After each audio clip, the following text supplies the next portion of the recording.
Bismillahirrahmanirrahim. Assalamualaikum warahmatullahi wabarakatuh.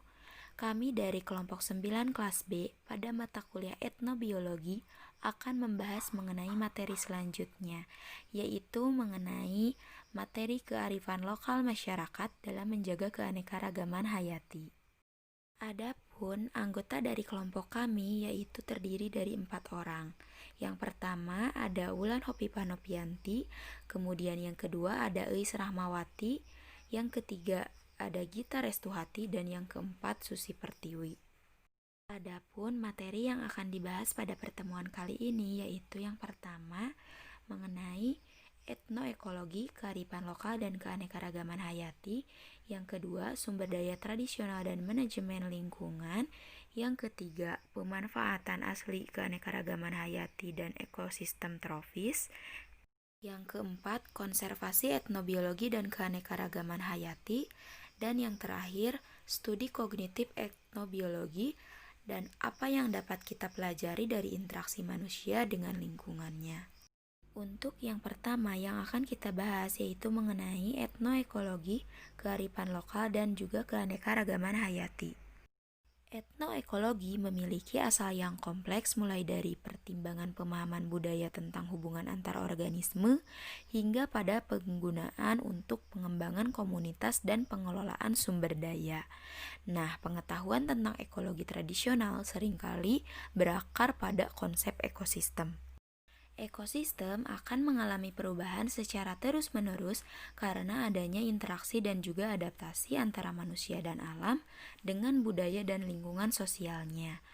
Pengembangan budaya yang berimbas pada berubahnya ekosistem akan nampak pada fenomena lingkungan alam yang terjadi di sekitar kita. Nah, salah satu ilmu yang mempelajari mengenai antara manusia sebagai objek dengan lingkungannya adalah ilmu etnoekologi.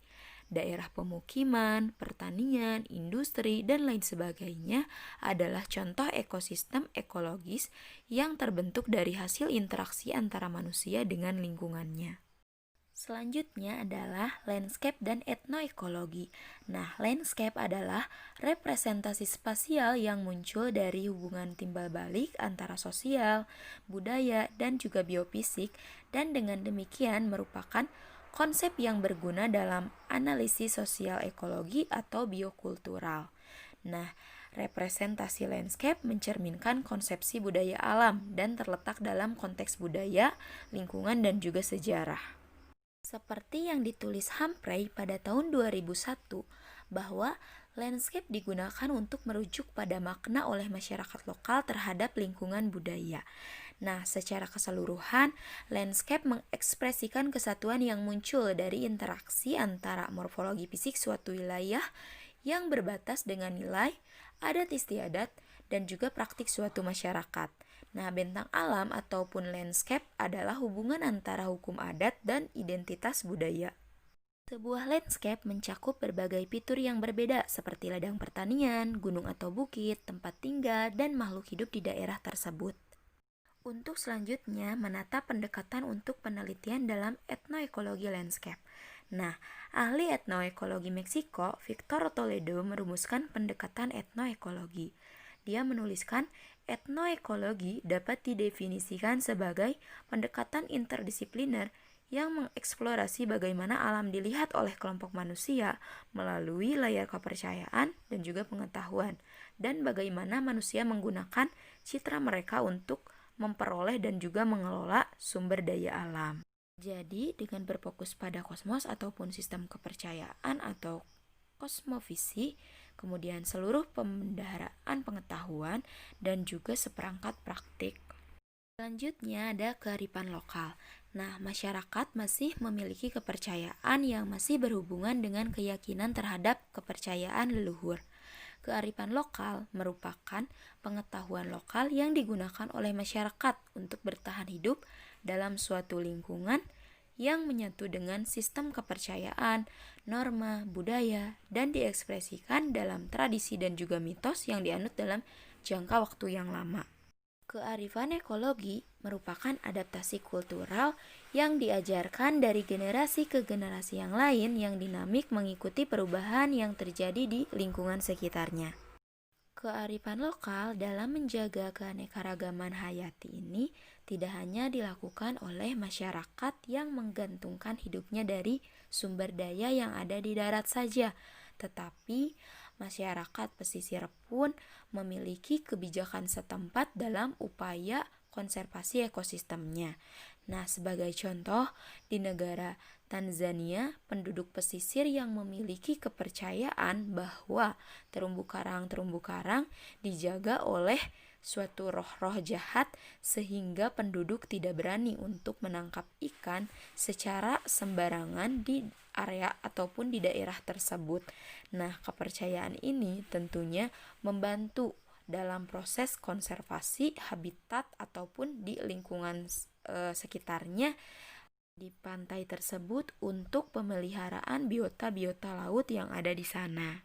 Untuk slide selanjutnya yaitu mengenai keanekaragaman hayati.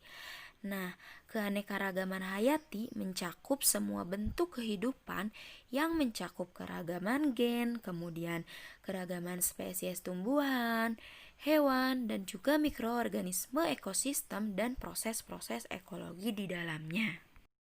Nah, keanekaragaman hayati ini sangatlah erat kaitannya dengan berbagai bentuk kearifan lokal, karena bagaimana suatu budaya berkembang itu menyesuaikan dengan keadaan alam di sekitarnya. Nah, nilai-nilai kearifan lokal ini menjadi modal berharga dalam menjaga bagaimana keseimbangan dari keanekaragaman hayati tersebut. Nah, masyarakat tradisional ataupun masyarakat lokal melakukan perilaku konservasi dalam memanfaatkan suatu sumber daya alam hayati di sekitarnya. Nah, untuk contohnya yaitu pada suku Wana di Cagar Alam Morowali, yang dimana hidup dengan mengekstasi hasil dari hutan dan juga berburu di lingkungan sekitarnya ataupun di hutannya tersebut. Nah, yang secara adat ini menetapkan suatu aturan bahwa hewan yang diburunya itu memiliki kriteria tertentu seperti misalnya ukurannya harus dewasa, kemudian umurnya harus lebih tua, kemudian memilih jantan dibandingkan dengan betina. Mengapa? Karena supaya dapat berkembang biak secara terus-menerus kalau untuk betina seperti itu. Nah, aturan tersebut itu memungkinkan masyarakat untuk tetap memanfaatkan sumber daya alam milik bersama untuk waktu yang sangat panjang. Sekian pemaparan materi dari saya. Untuk materi selanjutnya akan disampaikan oleh pemateri yang kedua. Untuk materi selanjutnya yaitu mengenai sumber daya tradisional dan manajemen lingkungan, di mana sumber daya tradisional dan manajemen lingkungan ini diartikan sebagai penerapan pengetahuan ekologi tradisional untuk memelihara atau meningkatkan kelimpahan, keanekaragaman, atau ketersediaan sumber daya alam atau ekosistem, di mana konsep yang mendasari dan menghubungkan semua aspek dari praktik ini yaitu pengetahuan ekologi tradisional yang secara formal didefinisikan sebagai kumpulan pengetahuan, praktik, dan keyakinan kumulatif yang berkembang melalui proses adaptif dan diturunkan dari generasi ke generasi melalui transmisi budaya tentang hubungan makhluk hidup, termasuk manusia, satu sama lain dan dengan lingkungannya.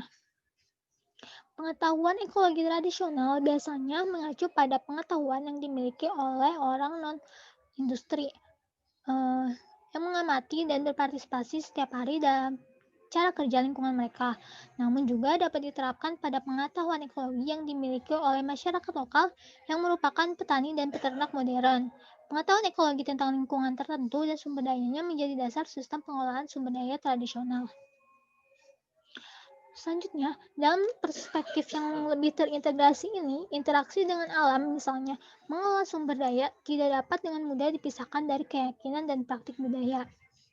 Ada tiga pandangan pola dasar tentang bagaimana masyarakat tradisional berinteraksi dengan lingkungan mereka. Yang pertama yaitu mereka memiliki sedikit atau tidak ada interaksi dengan atau berdampak pada lingkungan sekitarnya. di mana menurut Denivan, pandangan bahwa masyarakat ada memiliki sedikit interaksi dengan lingkungan mereka terlihat jelas pada pertemuan paling awal antara orang Eropa dan masyarakat adat. Misalnya, pada daerah Polinesia, orang Eropa merasa bahwa mereka sedang menyaksikan kesempurnaan pemandangan dari keanekaragaman di wilayah Edenik, di mana lingkungan selalu berlimpah dan hanya membutuhkan sedikit manipulasi manusia. Namun pada kenyataannya, pulau-pulau tersebut merupakan hasil dari agroekosistem yang dikelola dengan baik, yang merupakan hasil manipulasi landscape manusia selama berabad-abad. Untuk yang kedua, yaitu mereka bertanggung jawab atas kerusakan lingkungan yang parah. Untuk yang kedua ini, interaksi antara manusia dan lingkungan ini, apakah masyarakat adat merupakan perusak atau pengelola lahan dan sumber daya yang baik, di mana pada pandangan sebelumnya sebagian besar berasal dari catatan arkeologi dan paleoekologi yang mendokumentasikan perubahan landscape yang drastis dan terkadang menghancurkan, yang terkadang rusak akibat ulah manusia. Sebagai contohnya, tidak hanya kerusakan ekologis yang disebabkan oleh manusia, tetapi juga pengelolaan sumber daya dan landscape jangka panjang. Bahkan penipisan lingkungan mungkin terkait dengan perkembangan sumber daya tradisional pengelolaan lingkungan di antara beberapa orang. Oleh karena itu, perlu untuk memungkinkan adanya spektrum penuh interaksi manusia potensial dengan lingkungan mereka, di mana pemahaman yang kuat tentang konteks sosial dan ekologi dari keberhasilan dan kegagalan pengelolaan di masa lalu harus memberikan pengetahuan yang dibutuhkan untuk mengelola sumber daya pada saat kini. Terus yang ketiga ada hidup dalam keseimbangan ekologis dengan lingkungannya dengan secara sadar mempraktikkan pengelolaan sumber daya dan konservasi. Praktik pengelolaan yang mencakup dalam sumber daya tradisional dan pengelolaan lingkungan ditemukan di seluruh dunia dan mencakup serangkaian perilaku yang diterapkan pada tumbuhan dan juga hewan, seringkali dengan konsekuensi ekologis yang dapat diprediksi. Praktik paling sering diterapkan pada organisme tertentu atau populasi organisme meskipun mungkin memiliki efek kumulatif yang besar, praktik ini tidak eksklusif dan semuanya dapat diterapkan pada skala lokal dan landscape. Terkait dengan praktik ini ada faktor budaya yang saling terkait lainnya seperti teknologi dan frekuensi, waktu dan intensitas praktik. Nah, banyak dari faktor ini yang saling terkait dan perubahan pada satu faktor mungkin akan mempengaruhi hasil yang lainnya. Misalkan, jika suatu ekosistem menjadi lebih efisien dan intensitas aktivitas terkaitnya tidak berkurang, sumber daya target dapat dikenakan pajak berlebih. Praktik budaya seperti aktivitas keagamaan, kekerabatan, dan fitur politik, serta sistem kepemilikan lahan juga dapat mempengaruhi pengelolaan lahan dan sumber daya. Untuk yang pertama ada pemangkasan, pemotongan, dan pengumpulan. Pemangkasan ini merupakan pemindahan bahan mati dan hidup dari tumbuhan untuk mengubah bentuknya atau meningkatkan produksinya. Sedangkan untuk penebangan merupakan pemotongan rutin pertumbuhan dan biasanya ke permukaan tanah untuk mendorong pertumbuhan baru yang kuat, dan yang kedua untuk mendorong panen untuk buruan. Nah, salah satu contohnya itu ada metode Kapsing, yaitu metode pengelolaan hutan kuno pada wilayah Eropa dan di Amerika Utara, di mana metode ini digunakan untuk mendapatkan kekuatan serat keranjang yang diinginkan. Pemangkasan ini juga merupakan cara untuk mendapatkan kayu bakar di daerah di mana produk yang diinginkan langka. Jika dilihat pada gambar, ini merupakan sesuatu proses pemangkasan dan pemotongan willow, di mana untuk gambar yang sisipannya ini merupakan batang yang sudah lurus yang dikumpulkan pada tahun berikutnya. Untuk selanjutnya ada penyiangan dan pembersihan. Nah, penyiangan ini melibatkan pemindahan tanaman yang tidak diinginkan dari sekitar tanaman bernilai dengan memotong, menarik, dan menggali. Nah, penyiangan ini memiliki konsekuensi ekologis, termasuk mengurangi persaingan. Dalam beberapa situasi, penyayangan dapat menghasilkan panen pertama dari sayuran hijau yang dapat dimakan, sementara dalam situasi lain, gulmanya ini dapat diubah menjadi musha. Nah, salah satu contohnya ini ada dari British Columbia yang menghilangkan rumputan, semak belukar, dan alang-alang dari petak akar mutiara mereka, mendorong pertumbuhan semanggi springbank yang lebih baik. Kemudian hal ini juga dapat melindungi tanaman dari herbivora dengan berburu unggas air yang tertarik ke pot subur ini. Nah, penggunaan pestisida alami dan penanaman pendamping juga dapat meminimalkan pertumbuhan tanaman yang tidak diinginkan dan meningkatkan produktivitas tanaman yang diinginkan. Untuk selanjutnya ada transplantasi. Transplantasi ini melibatkan introduksi secara sengaja suatu spesies dari satu pengaturan liar atau habitat ke habitat lainnya, seringkali untuk memperluas jangkauannya atau untuk mengisi kembali populasi yang berkurang. Transplantasi tanaman ini dilakukan dengan benda berbenih atau perbanyakan lain di tempat baru, atau dengan spesimen yang bergerak secara fisik. Untuk hewan, transplantasi melibatkan pemindahan setidaknya sepasang pembiakan atau telur dari hewan tersebut. Transplantasi biasanya dibedakan dari perluasan jangkauan yang tidak disengaja yang disebabkan oleh aktivitas manusia seperti pengangkutan yang tidak disengaja atau membuang bagian tanaman yang layak. Namun terkadang sulit untuk menentukan apakah distribusi terputus-putus dihasilkan dari perantara manusia yang sengaja atau tidak disengaja. Selanjutnya ada pemanenan dan penanaman kembali. Masyarakat tradisional seringkali secara selektif memanen sumber daya untuk pangan dan manufaktur. Kegiatan ini dapat dibarengi dengan penanaman kembali bagian tanaman yang terlalu kecil atau belum siap untuk dipanen. Umur, jenis kelamin, kondisi, kelimpahan sumber daya dapat dijadikan acuan dalam pemilihan pemanenan. Kadang-kadang ada juga acuan dalam pemanenan yang ditentukan secara budaya. Misalnya, panen dalam jumlah maksimum dan ambil sumber daya hanya dalam pada saat-saat tertentu. Di lain waktu, prinsip yang lebih umum memandu pemanenan, seperti tidak mengambil lebih dari yang dapat digunakan dengan segera atau tidak pernah mengambil semuanya. Aturan dapat meluas ke penanaman kembali umbi atau umbi tanaman kecil terlepas dari akar atau bagian dari tanaman tersebut. Selanjutnya ada pemberian mulsa dan pemupukan. Penambahan mulsa dan pupuk alami ke tanah akan meningkatkan produktivitas dengan menambahkan unsur hara atau meningkatkan suhu tanah. Tanah yang lebih hangat, yang merupakan hasil dari aktivitas biologis yang meningkat, dapat memperpanjang musim tanam, di mana mulsa seringkali terdiri dari limbah dapur dan pengumpulan bahan organik lainnya dan diterapkan pada tanaman yang dirawat pada kebun atau ladang. Selanjutnya, kegiatan pengelolaan sumber daya tradisional memiliki tujuan yang lain seperti yang tidak berkaitan dengan pemanenan, tapi banyak juga pengelolaan sumber daya yang tidak dijadwalkan secara sadar.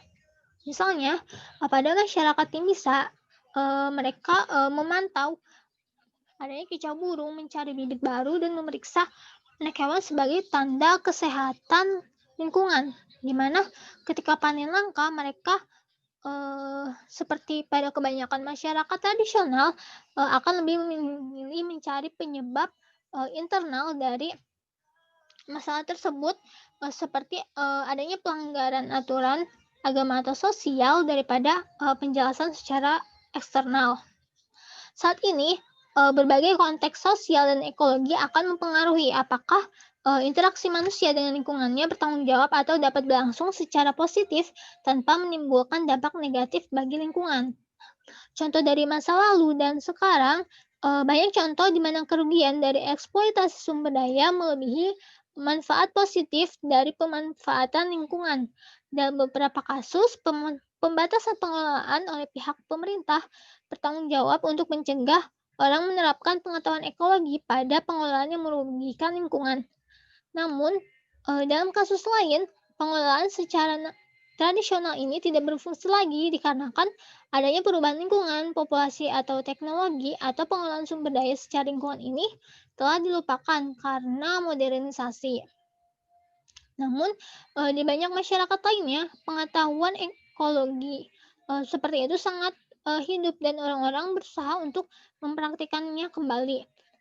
Karena sistem sumber daya tradisional di pengelolaan lingkungan ini didasarkan pada pengetahuan ekologi lokal jangka panjang, di mana mereka akan memberikan wawasan tentang praktik apa yang paling efektif dalam pengaturan tertentu dan kondisi lingkungan apa yang ada sebelum, transformasi ekstensif di era industri. Nah, untuk materi selanjutnya akan dipaparkan oleh pemateri selanjutnya. Assalamualaikum warahmatullahi wabarakatuh. Saya Susi Pertiwi. Di sini akan melanjutkan materi yang selanjutnya, yaitu mengenai pemanfaatan asli keanekaragaman hayati tropis dan domestikasi ekosistem. Yang pertama, ada modifikasi ekosistem. Orang-orang telah lama menginduksi modifikasi ekosistem untuk meningkatkan kondisi yang cocok spesies tanaman yang berguna. Di daerah hutan tropis, masyarakat adat telah berkontribusi pada modifikasi tersebut dengan menggunakan ekosistem baik secara aktif maupun secara pasif melalui proses yang disebut domestikasi ekosistem. Domestikasi ekosistem ini merupakan pengabdopsian tumbuhan dan hewan dari kehidupan liar di dalam lingkungan kehidupan sehari-hari manusia. Saat ini, masyarakat adat terus memodifikasi ekosistem tempat mereka tinggal menggunakan beragam praktik pengelolaan. Misalnya, taman hutan, perbaikan lahan, dan teknik agroforestry. Praktik-praktik ini seringkali memiliki konsekuensi yang dalam bagi keanekaragaman hayati meningkat secara keseluruhan, sebab kawasan yang dihuni masyarakat adat menunjukkan potensi yang tinggi untuk konservasi biokultural. Yang selanjutnya, interaksi manusia dan tumbuhan, atau sering disebut juga sebagai hubungan manusia dan tumbuhan. Dalam mempelajari interaksi manusia dengan tumbuhan, para peneliti mengakui adanya domestikasi tumbuhan yang dipahami sebagai kontinum yang berkisar dari spesies liar dan varietas untuk tanaman yang sepenuhnya didomestikasi. Mata pencaharian masyarakat adat tidak hanya hidup di masa lalu, tapi juga saat ini telah didasarkan pada berbagai bentuk penggunaan dan pengelolaan ekosistem. Variasi seperti itu memungkinkan untuk mempelajari kontinum domestikasi ekosistem dari pengelolaan sistem pertanian sepenuhnya serta dampaknya terhadap keanekaragaman hayati. Penelitian tentang sejarah ekologi telah menunjukkan bahwa di seluruh dunia, daerah tropis yang luas dan keanekaragaman hayati yang mereka huni telah dibentuk oleh pengelolaan aktif ribuan tahun.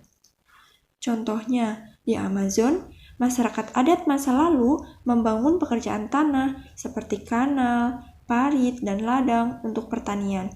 Di daerah di mana bisa, terjadi banjir kapan saja dan menghalangi pemukiman dan juga penanaman. Hal tersebut merupakan kontribusi manusia untuk menciptakan ekosistem yang berbeda, seperti hutan yang dijadikan lahan pertanian dengan dibarengi parit. Masyarakat adat dalam memodifikasi hutan tropis keanekaragaman hayati sangat bervariasi dan berkisar di sepanjang gradien intensitas pengelolaan penggunaan dari pengelolaan minimal hingga rekayasa ekosistem. Dengan demikian, bentuk pengelolaan hutan berbeda dapat dikaitkan dengan berbagai tingkat keanekaragaman hayati hutan. Yang selanjutnya yaitu pengelolaan hutan. Bentuk lain dari pengelolaan hutan seperti pengelolaan untuk penggunaan makanan sehari-hari praktik pertanian, seperti pengumpulan spesies yang liar, ubi liar untuk bakar di lembah Kongo ataupun makanan pokok. Ubi hutan yang biasa disebut dengan gadung, Dioscorea hypsida dens, bentuk bulat lonjong, mirip sirsak berwarna coklat muda, dengan bintik-bintik pada ubi. Ubi ini memiliki racun apabila tidak bisa mengolahnya. Sejumlah penelitian menyebutkan getah ubi ini mengandung zat toksik yang dapat terhidrolisis hingga terbentuk asam sianida atau HCN. Efek HCN ini yang dirasakan kala memakan ubi hutan tanpa pengolahan baik, yaitu tidak nyaman di tenggorokan, pusing, muntah darah, rasa tercekik, dan juga kelelahan. Di Lamora, warga merendam ubi ini dengan air campuran kayu sepang di tanah yang digali sebagai sumur kecil. Ubi direndam selama 3 hari, lalu dikeringkan. Tujuan dari perendaman ini yaitu untuk menghilangkan getah beracun, sehingga ubi tersebut dapat dimasak dan dapat digunakan sebagai pengganti nasi. Pengelolaan hutan yang selanjutnya yaitu ada pengelolaan spesies yang berguna secara in situ. Pengelolaan spesies yang berguna secara in situ merupakan suatu usaha pelestarian alam yang dilakukan dalam habitat aslinya. Beberapa peneliti mendokumentasikan bahwa orang dengan sengaja memelihara spesies atau kelompok spesies di dalamnya atau hutan yang dikelola sesuatu yang dikenal sebagai hutan domestik. Contohnya yaitu seperti hutan kemenyan. Hutan kemenyan di antara orang Batak Toba Sumatera secara progresif memasukkan pohon kemenyan dan mengelola hutan terutama dengan tebang pilih sehingga memungkinkan pohon kemenyan muda untuk terus berkembang. Selanjutnya ada ekosistem artifisial. Ekosistem artifisial merupakan suatu ekosistem yang sengaja dibuat untuk memenuhi kebutuhan. Ekosistem ini terbentuk berkat campur tangan manusia. Yang pertama ada ekosistem bendungan, merupakan jenis ekosistem buatan berupa bendungan untuk menahan aliran air sungai sehingga air sungai dapat dibagikan ke irigasi-irigasi kecil. Yang kedua, ada ekosistem akuarium, merupakan jenis ekosistem buatan berupa akuarium berisi aneka macam ikan-ikan hias. Yang ketiga, ada ekosistem kebun, merupakan jenis ekosistem buatan berupa kebun, seperti perkebunan sawit yang secara ekonomi memberikan manfaat untuk memenuhi kebutuhan hidup. Yang keempat, ada ekosistem sawah. Ekosistem sawah ini merupakan jenis ekosistem buatan berupa sawah dan ladang yang dibuat oleh petani, di mana hasil dari sawah ini dapat digunakan untuk memenuhi kebutuhan hidup manusia. Yang selanjutnya yaitu ada tingkat landscape. Tingkat landscape tercipta dari kombinasi kawasan yang terjadi dari tingkat gangguan berbeda-beda yang disebut landscape budaya atau area di mana pengetahuan ekologi tradisional dan keanekaragaman hayati sangat dekat saling berkaitan melalui penggabungan keanekaragaman hayati yang bernilai budaya. Misalnya, banyak dari norma sosial orang Dayak Kalimantan sangat terkait dengan pengelolaan berbagai elemen landscape, seperti dengan cara memperkaya lahan. Konservasi hutan tropis. Memahami proses artifikasi ekosistem memiliki implikasi penting dalam konservasi biokultural. Persepsi bahwa hutan tropis adalah kawasan alam yang murni, tanpa campur tangan manusia, masih berlaku di mana di antara beberapa orang ahli ekologi, konservasionis, dan juga masyarakat umum. Meskipun lebih banyak penelitian diperlukan untuk memahami interaksi antara masyarakat adat dan juga ekosistem, persepsi ini telah mengarah pada skema konservasi. Hutan tropis haruslah dilihat sebagai ekosistem, digunakan dan dikelola secara dinamis oleh orang-orang yang menghuninya. Sejak masyarakat adat bergantung pada hutan tropis untuk bertahan hidup, Mereka memiliki kebutuhan untuk melestarikan dalam upaya konservasi, seperti berbasis komunitas strategi, harus tetap diprioritaskan. Sekian yang dapat saya sampaikan. Mohon maaf apabila ada kekurangan. Wassalamualaikum warahmatullahi wabarakatuh. Assalamualaikum warahmatullahi wabarakatuh. Saya Wanhope Panopianti. Di sini saya akan melanjutkan materi mengenai konservasi etnobiologi dan keanekaragaman hayati. Yang pertama yaitu keanekaragaman hayati. Kata biodiversity berasal dari bahasa Yunani bios yang berarti hidup dan bahasa Latin diversitas yang berarti aneka ragam. Gabungan kedua kata tersebut memunculkan pemaknaan baru yaitu kehidupan yang beraneka ragam. Nah, terminologi ini di kemudian hari menjadi suatu konsep dalam konteks perlindungan dan pelestarian alam. Perhatian terhadap persoalan biodiversity muncul karena ledakan populasi manusia yang berimplikasi pada penurunan kondisi lingkungan. Nah, pertumbuhan manusia di muka bumi ini menuntut ruang untuk hidup dan juga berbagai sumber daya alam lain untuk menunjang hidup. Segala aktivitas terkait pemenuhan kebutuhan hidup manusia dapat dianggap sebagai suatu persaingan dengan makhluk hidup lain. Kemudian, keanekaragaman hayati ini mencakup keanekaragaman gen, spesies, dan proses ekologi yang membentuk sistem kehidupan di darat, perairan air tawar, dan air laut yang saling mendukung dan membentuk keragaman di muka bumi. Implikasi konsep biodiversity adalah kesadaran dan kesepemahaman antara negara akan nilai penting dan tanggung jawab bersama dalam menjaga dan melestarikan keanekaragaman hayati. Kemudian yang kedua yaitu nilai penting keanekaragaman hayati. Nah, sumber daya alam merupakan suatu kekayaan yang tiada nilainya bagi kehidupan manusia. Kebutuhan manusia pada masa kini tidak hanya terbatas pada kebutuhan sandang, pangan, dan papan. Kebutuhan akan kesehatan juga menjadi hal yang penting dalam hidup manusia.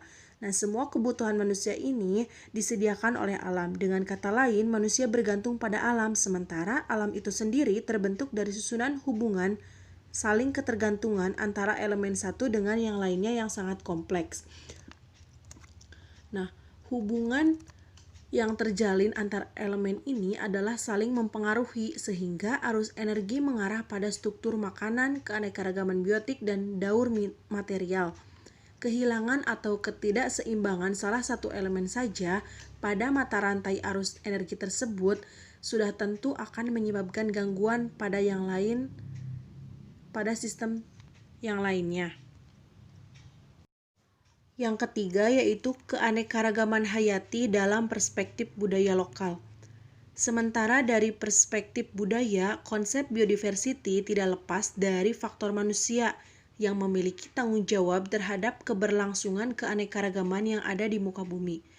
UNESCO dan UNEP pada KTT Dunia mengenai pembangunan berkelanjutan yang diadakan di Johannesburg pada tahun 2002 menyatakan bahwa pembangunan yang lestari memerlukan keanekaragaman budaya dan keanekaragaman hayati sebagai komponen yang sama penting dan utama.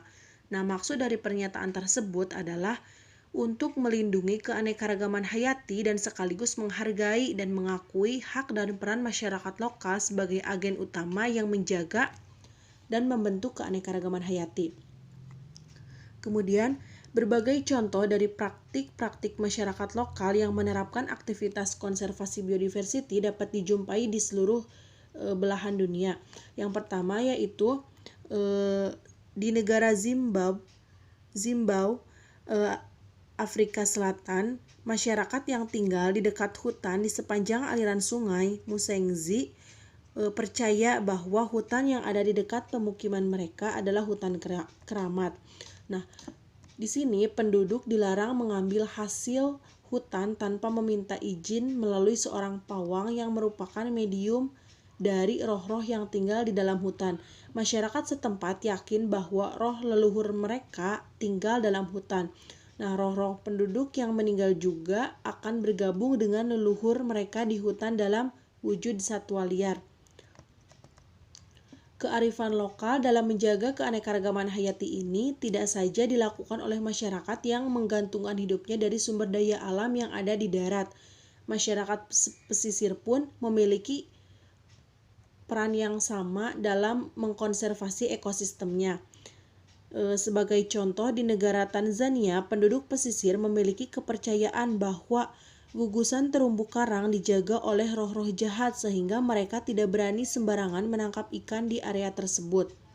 Nah, kepercayaan ini tentu sangat membantu mengkonservasi habitat terbaik untuk pemijahan biota-biota laut. Kemudian, berbicara tentang konservasi keanekaragaman hayati saat ini berarti berkaitan dengan biologi aspek sosial budaya yang tidak terpisahkan. Kenapa? Karena sistem ini dikembangkan dari keterkaitan antara alam dan budaya. Oleh karena itu, upaya untuk memahami bagaimana kelompok manusia yang berbeda dapat mengeksploitasi, menangani, dan memahami lingkungan tempat mereka tinggal sangat penting untuk memahami cara budaya ini dapat dipertahankan selama beberapa generasi. Oleh karena itu, ada minat yang besar dari komunitas ilmiah untuk memahami bagaimana praktik masyarakat lokal dapat membantu dalam kebijakan kesehatan masyarakat dan konservasi keanekaragaman hayati.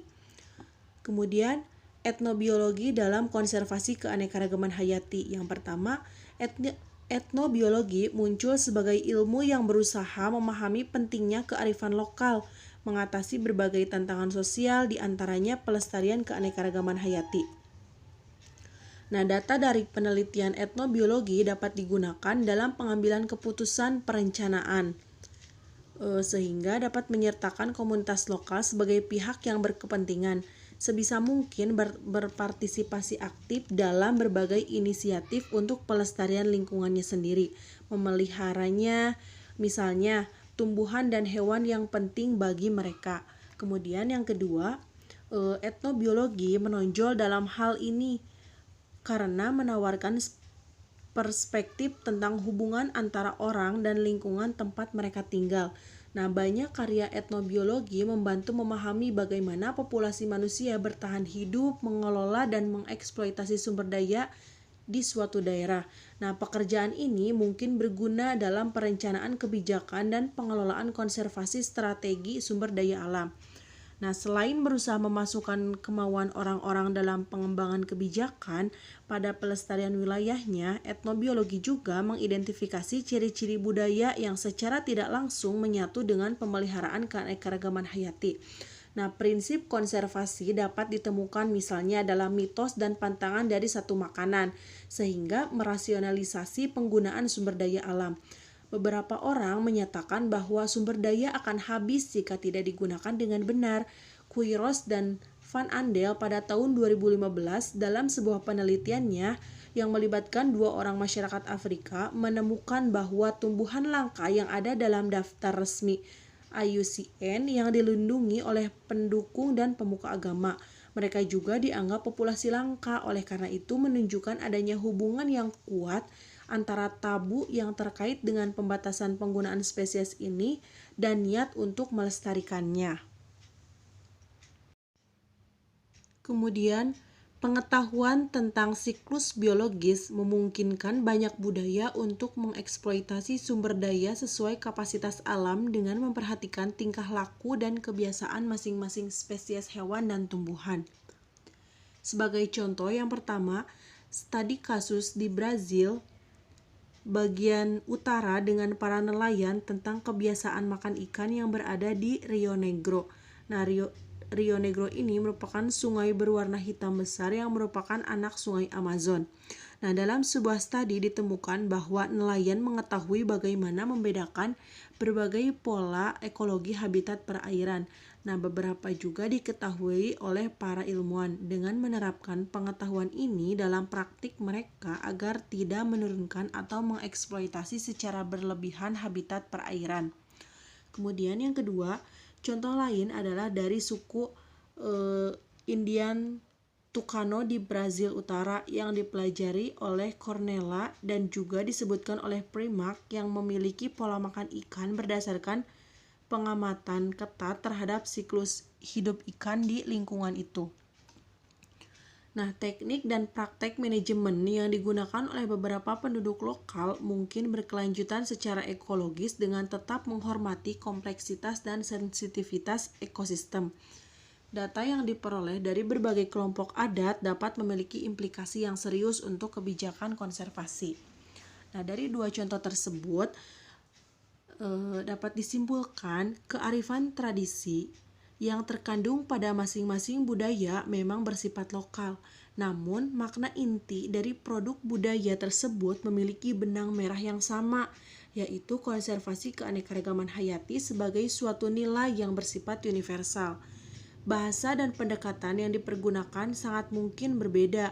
Walaupun demikian, tradisi maupun pengetahuan yang lokal yang disampaikan mempunyai tujuan yang sama untuk melindungi lingkungan. Nah, nilai-nilai lingkungan yang tercermin dari praktek kearifan lokal tersebut meliputi perlindungan, pemanfaatan secara lestari, dan pemeliharaan. Nah, nilai tersebut berhubungan secara langsung saling terkait dengan sistem kemasyarakatan dan sosial suatu komunitas. Nah, semua kegiatan diterapkan untuk dilaksanakan semua anggota komunitas dan ditujukan untuk kepentingan dan kebaikan bersama. Pembahasan selanjutnya yaitu mengenai studi kognitif dalam etnobiologi, yaitu apa yang dapat kita pelajari dari interaksi manusia dan lingkungan. Yang pertama yaitu antropologi. Nah, antropologi ini adalah suatu studi ilmu yang mempelajari tentang manusia baik dari segi budaya, perilaku, keanekaragaman, dan lain sebagainya. Nah, objek dari antropologi ini adalah manusia di dalam masyarakat suku bangsa, kebudayaan, dan perilakunya. Ilmu pengetahuan antropologi memiliki tujuan untuk mempelajari manusia dalam bermasyarakat suku bangsa, berperilaku, dan berkebudayaan untuk membangun masyarakat itu sendiri. Antropologi dibagi menjadi 4 cabang ilmu yang saling berkaitan. Yang pertama yaitu antropologi biologi, antropologi sosial budaya, arkeologi, dan linguistik. Yang kita bahas yaitu antropologi biologi atau antropologi fisik.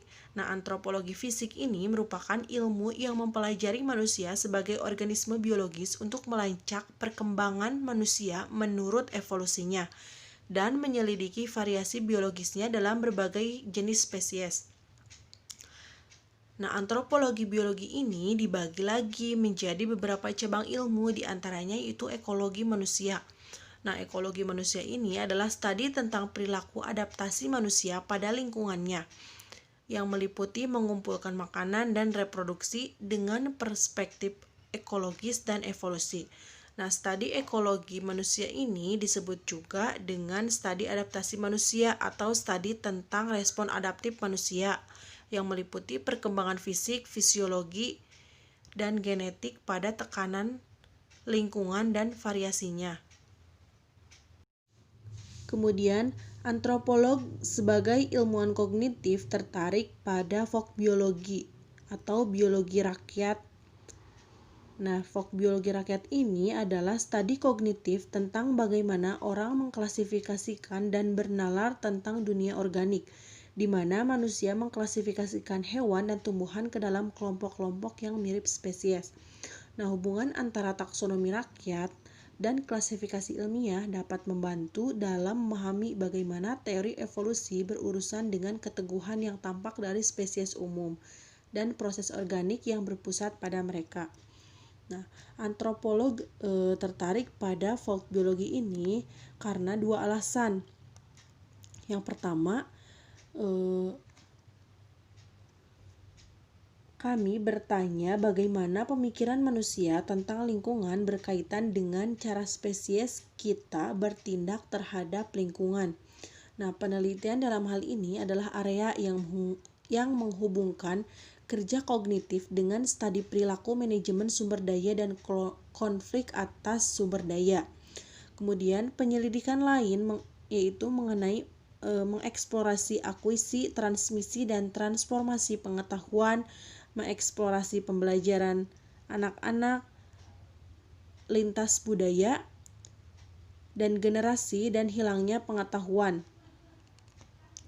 Nah, Studi ini menghubungkan kedua disiplin ilmu yang terlibat dalam penelitian kognitif fokbiologi dan menghubungkan pekerjaan dengan pendidikan lingkungan. Mereka menghubungkan fokbiologi dengan pertanyaan teoritis yang berkaitan dengan budaya dan proses budaya. Di sini membahas mengenai aspek penting dalam budaya dan kognisi dengan memperkenalkan budaya ke dalam pembelajaran dan sebaliknya. Nah, dalam antropologi, fokus awalnya itu adalah pada konten fokbiologis pengetahuan, dokumentasi sistem pengetahuan yang rumit seperti yang dimiliki oleh orang pribumi atau masyarakat lokal. Nah, pekerjaan awal dalam hal ini adalah membuktikan terobosan baru dalam beberapa hal.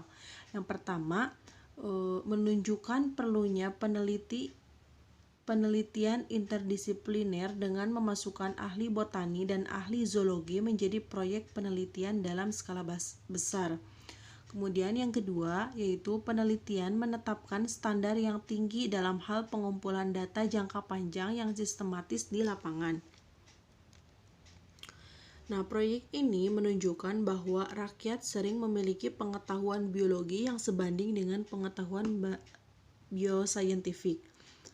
Nah, para peneliti dalam fokbiologi telah berada di garis depan dalam mengintegrasikan beragam teori dan metode.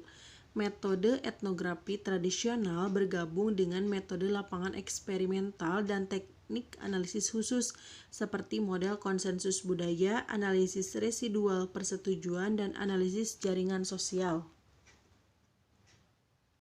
Kemudian mengenai penalaran budaya dan perilaku. Identifikasi dua alasan utama untuk mempelajari bagaimana dan apa pendapat orang tentang makhluk hidup. Yang pertama, strategi penalaran berbasis kategori mungkin menyediakan blok untuk kesepakatan pola dalam populasi. Hal ini terjadi jika ada kategori yang mendasarinya bersama. Nah, mereka memungkinkan untuk mengatasi teka-teki penting dalam antropologi, yaitu mengenai stabilitas budaya dari waktu ke waktu. Kemudian yang kedua yaitu bagaimana orang bernalar tentang dunia berdampak langsung pada bagaimana mereka bertindak atas dunia. Nah, kami mengakui bahwa lebih banyak data diperlukan untuk mengkonfirmasi kedua poin ini, sehingga penyelidikan lebih lanjut dapat dilakukan. Nah, setelah berbicara banyak tentang budaya, lalu apa itu budaya dan bagaimana mempelajarinya? Budaya terdiri dari representasi mental dan publik seperti materi, produksi, ucapan, dan aspek perilaku lainnya dalam konteks ekologi tertentu. Nah, yang kami sebut budaya atau konsep budaya adalah representasi tersebut yang relatif stabil dan didistribusikan secara sistematis dalam suatu populasi. Nah, proses budaya ini sebagai hasil dari interaksi kompleks dari proses kognitif individu yang berinteraksi satu sama lain dan dengan lingkungan sosialnya. Pertama, kami menghindari studi lintas budaya, di mana budaya diperlakukan sebagai variabel independen yang secara inheren melingkar, kecuali gagasan tersebut dibongkar menjadi serangkaian dimensi atau nilai-nilai yang pada prinsipnya dapat dimanipulasi. Namun dalam hal ini pengertian budaya menjadi kosong dan bisa dibuang. Dengan kita menyebut perbedaan budaya tidak akan menambah pemahaman kita. Kemudian yang kedua, mengadopsi perspektif ini memaksa kita untuk melihat proses kognitif terletak atau terkandung dalam aktivitas mental yang relevan dengan kehidupan individu. Nah, mereka ditempatkan dalam konteks sosial dan fisik tertentu. Alhasil, hal itu memperkuat sebuah penelitian strategi mengenai memeriksa kognisi dalam konteks yang relevan. Kemudian yang ketiga, pandangan budaya menerangi interaksi proses kognitif dan sosial. Nah, perubahan budaya melibatkan perubahan konseptual baik di dalam dan antar individu. Hal ini juga merupakan perubahan dalam distribusi konsep spesifik dalam populasi. Kemudian yang keempat, Memandang budaya sebagai distribusi ide dan praktik menghindari esensialisasi budaya atau mendefinisikannya hanya dalam istilah konsensus atau kesepakatan. Hal ini bukannya mengobati ketidaksepakatan sebagai kegagalan untuk membentuk atau mempertahankan konsensus, itu juga menjadi pusat distribusi kami melalui pendekatan. Namun, perbedaan budaya berkenaan dengan kategorisasi itu sendiri merupakan penyebab perbedaan budaya lebih lanjut. Sekian materi yang dapat saya sampaikan.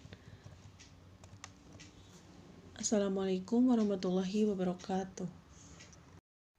Mungkin untuk pemaparan materi dari kelompok kami telah selesai disampaikan. Terima kasih kepada rekan-rekan yang telah menonton video ini sampai dengan selesai. Silahkan apabila dari rekan-rekan sekalian ada yang ingin ditanyakan ataupun didiskusikan, bisa melalui kolom komentar di Google Classroom. Semoga materi yang telah disampaikan tadi dapat bermanfaat untuk kita semua. Wabillahi taufiq wal hidayah. Wassalamualaikum warahmatullahi wabarakatuh.